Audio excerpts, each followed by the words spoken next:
Class में। उसके बाद हमारा आता है effects of environment on human health, कि जो हमारा एनवायरनमेंट है, पॉल्यूटेड एनवायरनमेंट है या कुछ भी है, ठीक है, उसका क्या इफेक्ट आता है ह्यूमन हेल्थ पर। कौन कौन से कॉमन एनवायरमेंटल डिजीजेस हैं जो हम फेस करते हैं due to environment pollution and all, ठीक है। तो सबसे पहले तो हमें ये पता होना चाहिए कि environment in which we live can be considered as having three fundamental sets of components। मतलब कि जो environment है हमारा, जहाँ हम रहते हैं, वो तीन तरह के कंपोनेंट से मिलके बना है। तो तीन तरह के कंपोनेंट्स कौन कौन से हैं? फिजिकल कंपोनेंट्स होते हैं, केमिकल कंपोनेंट्स होते हैं और बायोलॉजिकल कंपोनेंट्स होते हैं। फिजिकल कंपोनेंट्स में हमारी एनर्जीज आती हैं, energy of one form to another, like heat energy, light energy, wind energy, ठीक है, न्यूक्लियर एनर्जी, ठीक है, ये सारी एनर्जीज जितनी भी होती हैं, सोलर एनर्जी। उसके बाद है केमिकल, इसमें आते हैं हमारे मैटर, ये चाहे हमारा सब्सटेंसेस कोई भी हो, नेचुरल, मैन मेड, इसमें सॉलिड, लिक्विड, गैसियस, जितने भी हमारा मैटर आता है, जिस भी तरह के सब्सटेंसेस हैं हमारे आसपास, ठीक है, वो हमारा होता है केमिकल कंपोनेंट एनवायरनमेंट का। उसके बाद है बायोलॉजिकल, बायोलॉजिकल यानी कि लिविंग थिंग्स और we can say living beings, ठीक है, चाहे वो एनिमल है, चाहे ह्यूमन बीइंग्स हैं, चाहे बर्ड्स हैं, चाहे जो हमारी वाटर की स्पीशीज हैं, ठीक है। तो ये इसमें सारे में बायोलॉजिकल कंपोनेंट्स में ये सारी चीजें आती हैं, इन सब से मिलके हमारा एनवायरनमेंट बनता है। उसके बाद हम देखते हैं कि कॉमन एनवायरमेंटल डिजीजेस क्या है।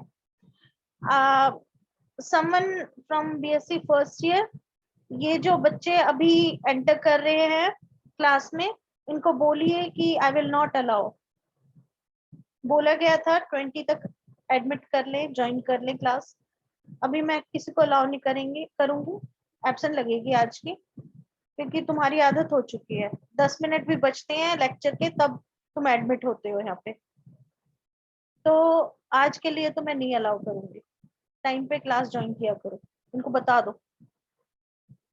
सो कॉमन एनवायरमेंटल डिजीजेस जो हैं, सबसे पहले देखते हैं हम लंग डिजीजेस।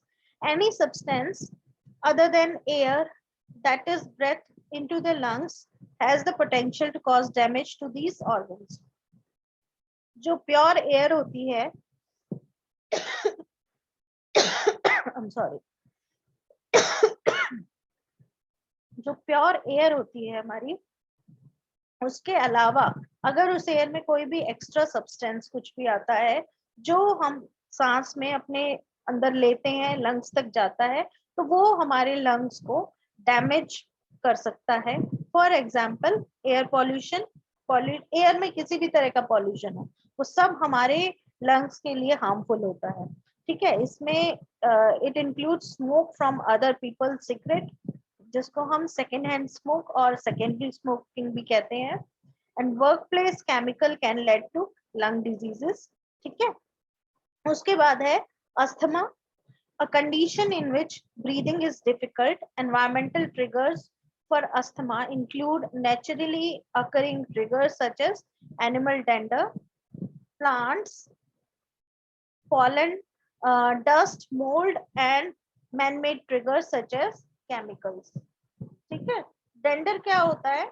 डेंडर होता है जो एनिमल्स या बर्ड्स के फर या फेदर या स्किन में से छोटी छोटी फ्लेक्स निकलती हैं जो दिखाई नहीं देती, बहुत बारीक होती हैं, जो हम सांस के साथ अंदर ले लेते हैं कई बार, ठीक है, जो एयर में जो है चली जाती हैं, उड़ जाती हैं, फेदर हो गए, फर्स हो गए, ठीक है, उनके छोटे छोटे जो फ्लेक्स हो गई स्किन की, ठीक है, उसको हम बोलते हैं डेंडर, एनिमल डेंडर।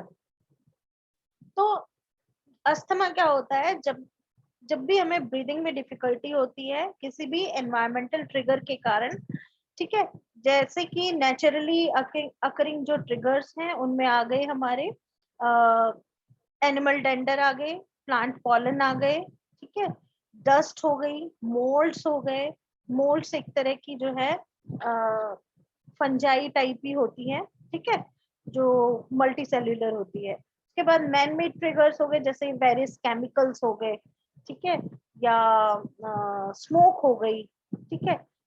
तो बहुत सारी ऐसी चीजें हैं जिनकी वजह से अस्थमा ट्रिगर हो जाता है, ब्रीदिंग डिफिकल्टी होने लगती है। Then black lung disease. Black lung disease वो इलनेस है जिसमें कि कोल माइनर्स को के लंग्स जो है अंदर से कोल की जो डस्ट होती है उससे कोट हो जाते हैं। जो लंग्स है कोल की डस्ट से कोटिंग हो जाती है उनकी अंदर से। तो इस इससे जो है ये क्रॉनिक कंडीशन बन जाती है। मतलब क्रॉनिक तब धीरे धीरे धीरे धीरे एक लंबे टाइम से जो कोई बीमारी चली आ रही है। एक होती है एक्यूट कंडीशन, एक होती है क्रॉनिक कंडीशन। एक्यूट जस्ट अभी शुरू हुई है ये प्रॉब्लम कोई भी। क्रॉनिक कंडीशन मतलब बहुत लंबे टाइम से है प्रॉब्लम, सीवियर अभी हो गई है, तो क्रॉनिक कंडीशन उसे कहते हैं। तो कोल डस्ट एक दिन में तो नहीं जमा होगी, ठीक है, एक दिन में तो नहीं कोटिंग होगी लंग्स की, धीरे धीरे धीरे धीरे जो है कई सालों तक होती रही है। उसके बाद जो है हालत ज्यादा खराब होगी। तो that is called as chronic condition in which breathing becomes difficult and painful, ठीक है। उससे ब्रीदिंग डिफिकल्ट, क्योंकि लंग्स में कोटिंग हो गई तो लंग्स प्रॉपरली ना एक्सपेंड होंगे, ना ब्रीदिंग जो है ढंग से हो पाएगी, और पेनफुल होगा सब कुछ। उसके बाद है ब्रोंकाइटिस। ब्रोंकाइटिस मतलब ब्रोंकस का swelling, itis means swelling, bronchi मतलब ब्रोंकस, ठीक है। तो जो भी हमारे एयरवेज होते हैं लंग्स के, ब्रोंकस जो हमारे होते हैं उनमें स्वेलिंग या इन्फ्लेमेशन हो जाती है, which can be caused by breathing in certain chemicals और स्मोक। किसी भी कोई भी पर्टिकुलर केमिकल या स्मोक के ब्रीद इन करने से, अंदर सांस में लेने से जो है ये होता है bronchitis. Smokers, welders, fire fighters are some of the people at risk for this condition. जो हैवी स्मोकर्स होते हैं, जो वेल्डर्स होते हैं, फायर फाइटर्स होते हैं, ठीक है, उनकी स्मोक जाती है अंदर, ठीक है, तो उनको इस कंडीशंस में होने के ज्यादा चांसेस होते हैं। फिर आता है एबेस्टोसिस।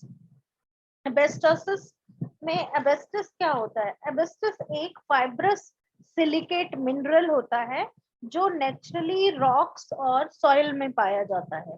तो इसमें भी लिखा हुआ है breathing asbestos a natural mineral fibre, ठीक है, that can lead to asbestosis, a severe lung disorder, and a lung cancer. This will convert into lung cancer, ठीक है। ये कंडीशन जो एबेस्टोसिस में होती है इससे जो है लंग कैंसर हो जाता है। उसके बाद है schools, homes and businesses that have asbestos in them as fire retardants put people at risk when the asbestos dust begins to leak into the air during repair or renovations.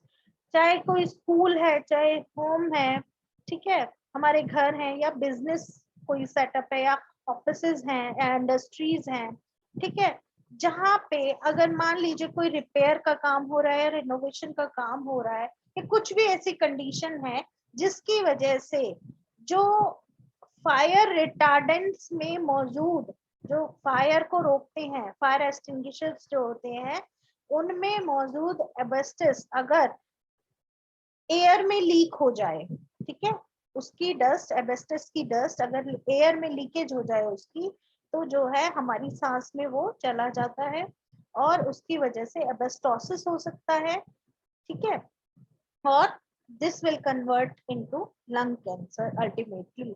उसके बाद है silicosis. Silicosis is a lung disease caused by exposure to the silica dust in clay. Pottery workers are at risk of developing this disease. जो silicosis होता है वो जो clay, जो मिट्टी होती है हमारी, ठीक है, उसकी डस्ट में जो है पाया जाता है। और ये ज्यादातर जो कुम्हार होते हैं जो मिट्टी के घड़ों का काम करते हैं, मिट्टी के बर्तन या मिट्टी के घड़े बनाने का काम करते हैं, ये उनमें ज्यादा देखने को मिलता है, ठीक है। उसके बाद है एम्फाइसिमा। एम्फाइसिमा एयर पॉल्यूशन और सिगरेट स्मोकिंग की वजह से जब हमारे लंग्स के टिश्यूज जो हैं वो उनमें ब्रेक डाउन हो जाता है, ठीक है। Once this happens the lung can not expand and contract properly, ठीक है। उसकी वजह से क्या होगा कि जो लंग्स हैं वो ना तो ढंग से एक्सपेंड हो पाएंगे, ना ही ढंग से कॉन्ट्रैक्ट हो पाएंगे, और इस कंडीशन को हम क्या बोलेंगे, एम्फाइसेमा, ठीक है। जो ज्यादा टाइम तक एयर, पॉल्यूटेड एयर में रहने से, या सिगरेट स्मोकिंग, चाहे वो प्राइमरी हो या सेकेंडरी हो, सिगरेट स्मोकिंग, ठीक है, तो उसकी वजह से ऐसा होता है कि जो लंग्स के जो सेंसिटिव टिश्यूज हैं वो ब्रेक डाउन हो जाता है उनका, और lungs cannot expand and contract properly. Then coming to cancers, there are several types of cancers apart from lung cancer, जो कि environmental diseases में होता है, environmental pollution के कारण होता है. In addition to lung cancer, other cancers have been linked to environmental toxins, यानी कि पॉइजन्स, ठीक है। फॉर एग्जाम्पल पेस्टिसाइड्स की वजह से होता है कई सारे हमारे कैंसर्स, हर्बिसाइड्स की वजह से होते हैं, रेडियो एक्टिव सब्सटेंसेस की वजह से होते हैं, ठीक है। Asbestos, chromium, coal tar have been linked to lung cancer. Construction workers, welders and steel workers may be repeatedly exposed to these compounds. So these workers are at risk of developing lung cancers. People working in plastic manufacturing unit are at risk for liver or bladder cancer, ठीक है।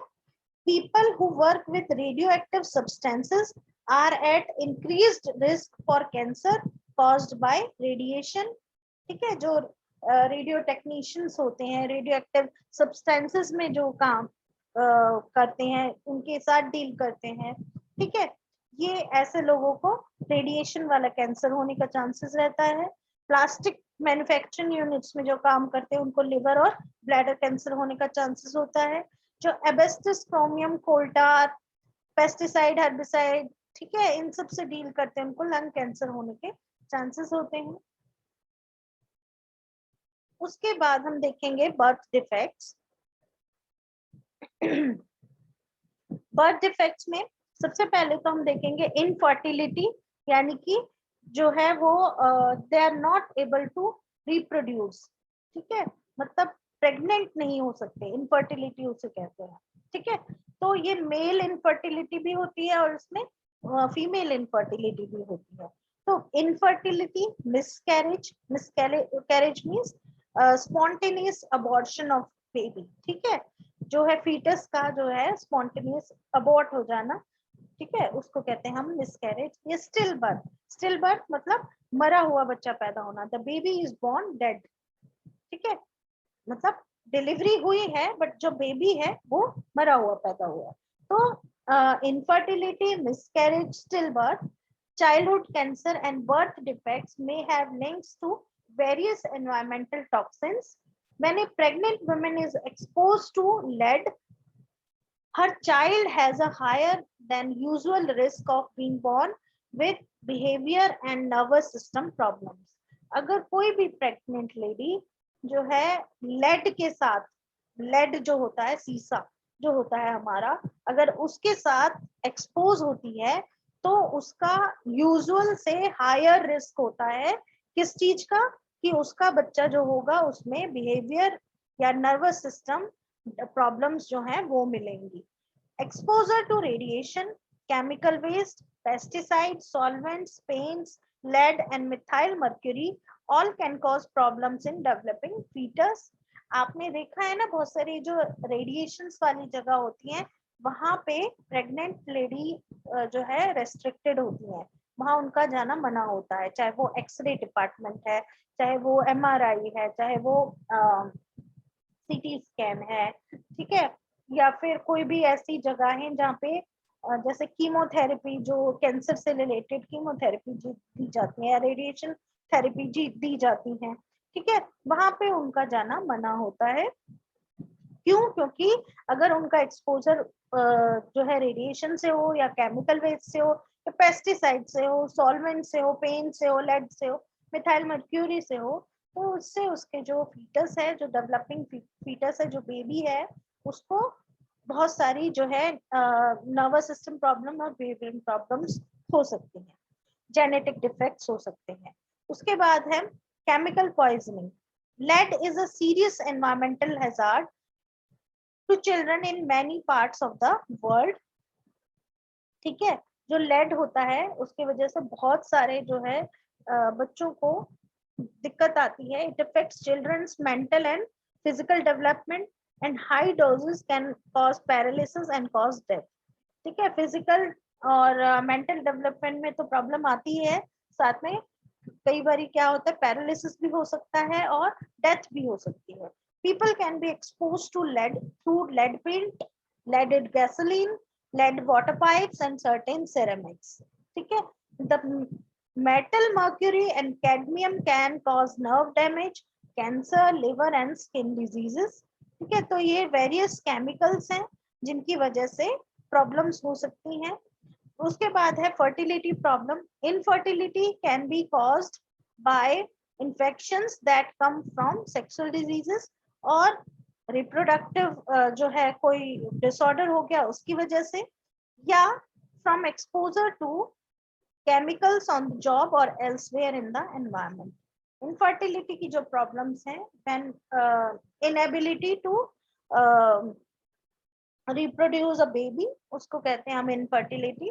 तो जो कोई भी है infertility की जो भी प्रॉब्लम है, या तो वो कोई सेक्सुअल डिजीज की वजह से होती है, या कोई रिप्रोडक्टिव डिसऑर्डर की वजह से होती है, या अगर किसी केमिकल से एक्सपोजर हुआ है जॉब के टाइम पे, ऑफिस ऑफिस आवर्स में, या फिर हमारा जो एनवायरनमेंट है जहाँ हम रहते हैं वहाँ कहीं भी जो है कोई भी केमिकल से जो है एक्सपोजर हुआ है, तो उसकी वजह से फर्टिलिटी प्रॉब्लम्स भी हो सकती हैं। Now coming to lead poisoning.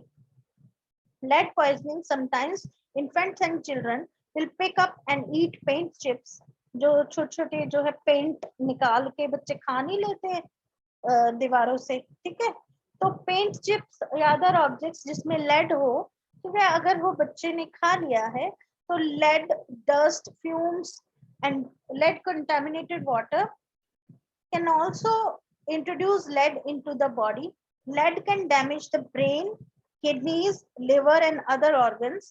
Severe lead poisoning can produce headaches, cramps, convulsions होते हैं, fits, ठीक है, and even death। ठीक है, तो इनसे ये चीजें हो सकती है। even small amount can cause learning problems and change in behavior. Doctors can test for lead in the blood and recommend ways to reduce further exposure। ठीक है, तो लेड की वजह से ब्रेन, किडनी, लिवर, इन सब में जो है प्रॉब्लम्स हो सकती हैं। लर्निंग प्रॉब्लम्स हो सकती है, changes in behaviour, behavioural problems जिन्हें कहते हैं हम, वो हो सकती है। उसके बाद आता है हमारा heart disease. Environmental chemicals that enter the body are broken down into harmless substances by the liver।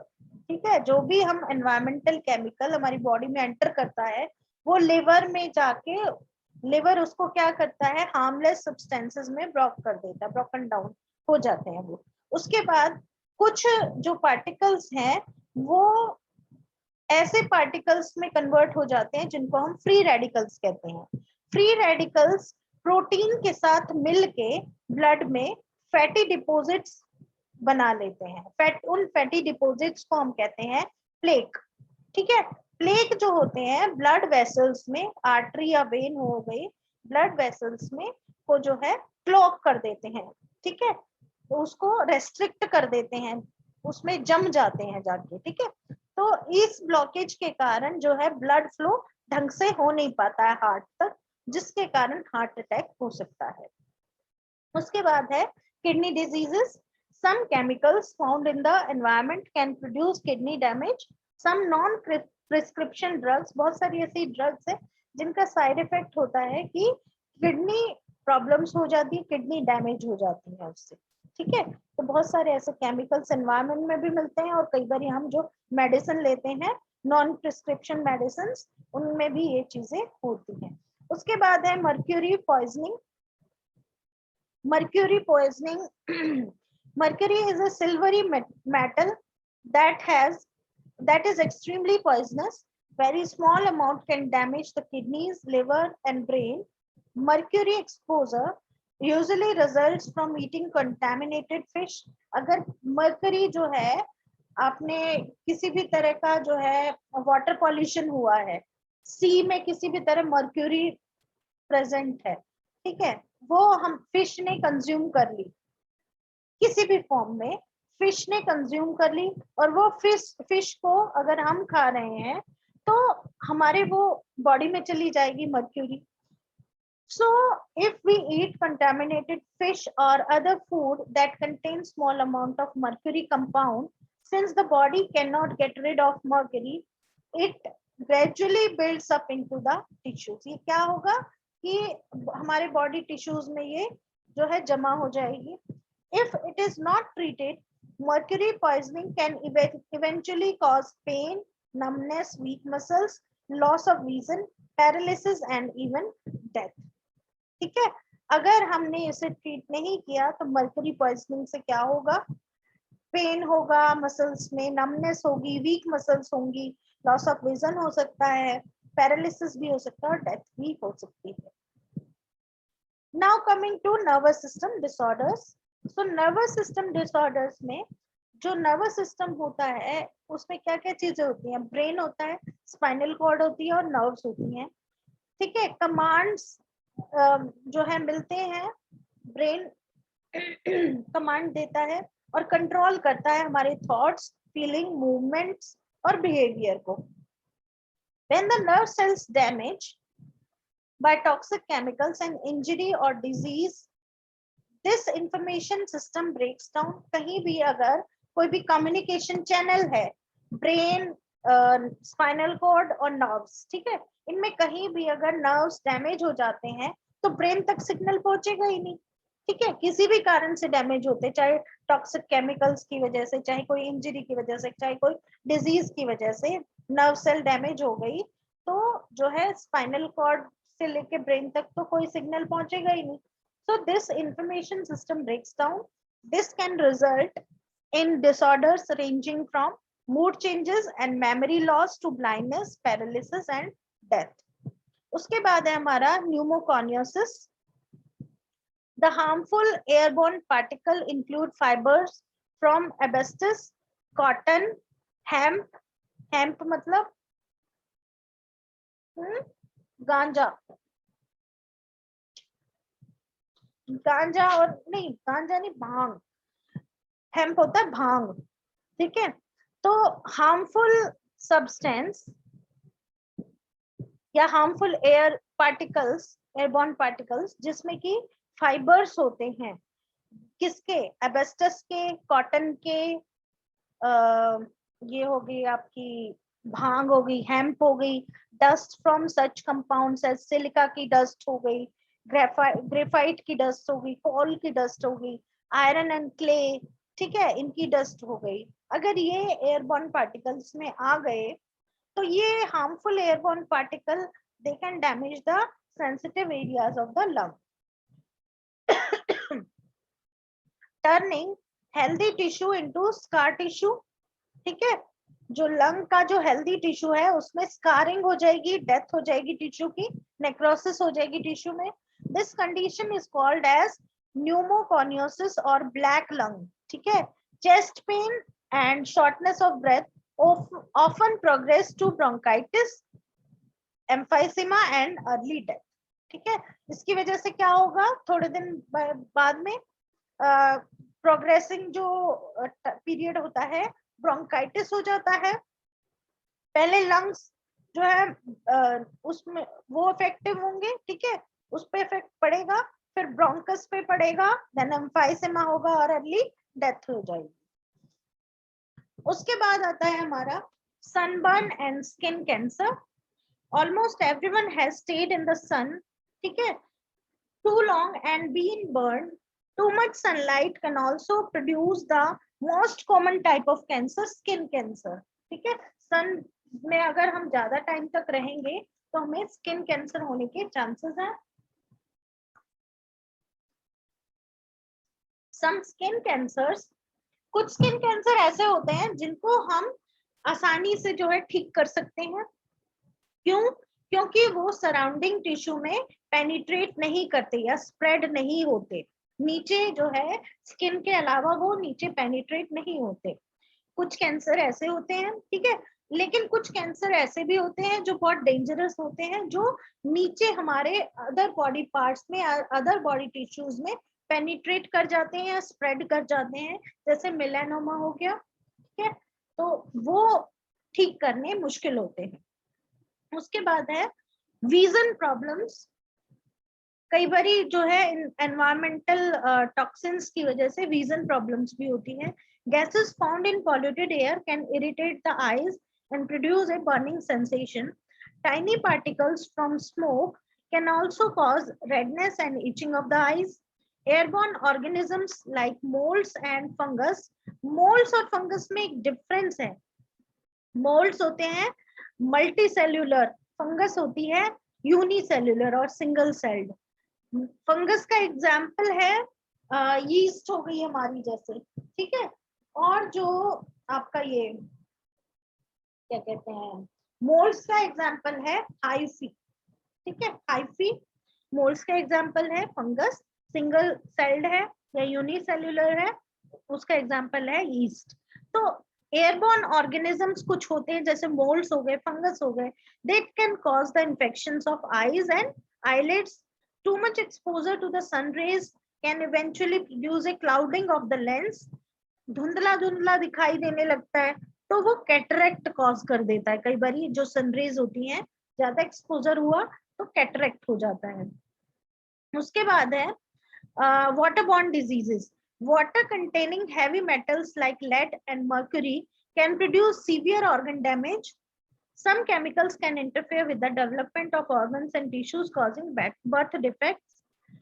कुछ जो पानी से जो डिजीजेस होते हैं, क्यों होते हैं? क्योंकि पानी में कई बहुत बारी हैवी मेटल्स पाए जाते हैं, लेड और मर्क्यूरी, उससे सीवियर ऑर्गन डैमेज हो जाता है। कुछ केमिकल जो हमारी बॉडी के ऑर्गन्स हैं और टिश्यूज हैं, उनके डेवलपमेंट में ड्यूरिंग प्रेगनेंसी जो है वो इंटरफेयर करते हैं, तो उससे क्या होगा, बर्थ डिफेक्ट्स हो जाते हैं। और कुछ ऐसे केमिकल्स होते हैं जो कि नॉर्मल सेल को कैंसरस सेल में बदल देते हैं। अब waterway which contain human and animal waste, कोई भी ऐसा पानी, नदी का पानी या जो भी हम यूज करते हैं, ठीक है, अगर उसमें ह्यूमन या एनिमल वेस्ट अगर होगा, पाया जाएगा, और वो हम अगर कंज्यूम करते हैं, तो high fever, cramps, vomiting, diarrhoea, typhoid, बहुत सारी ऐसी चीजें, हेपेटाइटिस, ये होने के चांसेस होते हैं, ठीक है। उसके बाद है जिंक डेफिशिएंसी या जिंक पॉइजनिंग।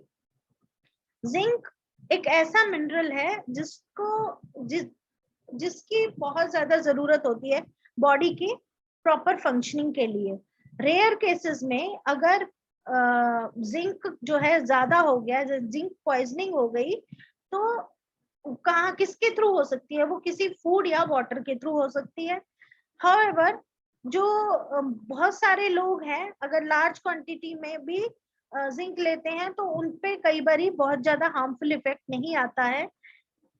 जहां ऐसी जगहें जहां पे न्यूट्रिशन की प्रॉब्लम है, तो वहां पे ऐसे लोगों को उनकी डाइट में जिंक प्रॉपर नहीं मिलता है, डेफिशिएंसी हो जाती है जिंक की, ठीक है। तो उस जिंक की डेफिशिएंसी से ज्यादा जो है प्रॉब्लम होती है। उससे क्या होता है, रिटार्डेड ग्रोथ होगी, स्किन सोर्स होंगे, baldness, infertility, lower resistance to infections.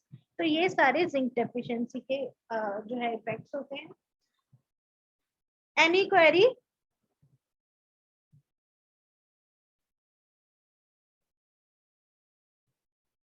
No ma'am. No ma'am.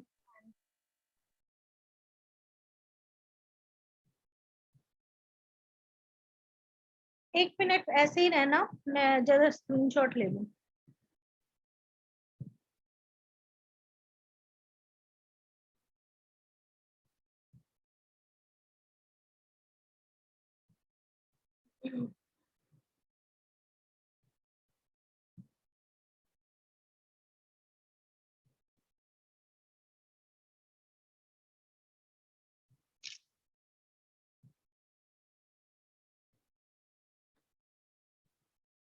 ये अंजलि और अंजलि शर्मा दोनों अलग अलग है क्या?